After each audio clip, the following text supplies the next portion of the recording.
तर महाराष्ट्र नवनिर्माण सेनेची अर्थात मनसेची मान्यता रद्द करावी अशी मागणी करत सर्वोच्च न्यायालयात याचिका दाखल करण्यात आलेली आहे।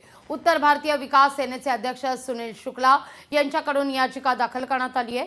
मराठी न बोलणाऱ्या लोकांना मारहाण करणं, त्यांना द्वेषपूर्ण वागणूक देणं, त्यांच्याशी भाषा बोलणं, द्वेष पसरवणं, दमदाटी करणं यामुळे मनसेची मान्यता रद्द करण्यात यावी अशी याचिकेत मागणी करण्यात येते।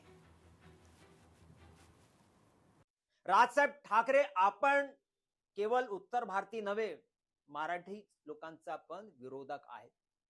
म्हणून मी तुमच्या विरुद्ध सुप्रीम कोर्ट मध्ये जाऊन ही याचिका केलेली आहे।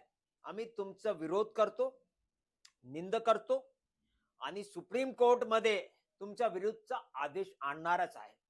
मी पंडित सुनील शुक्ला, उत्तर भारतीय विकास सेना, एक सनातनी हिंदू पार्टी म्हणून आम्ही सगळ्यांना हिंदूंना संघटित करणार आणि तुमच्या विरुद्ध उभा ठेवणार। लोकशाही मराठी ऐका, पहा, जागरूक रहा।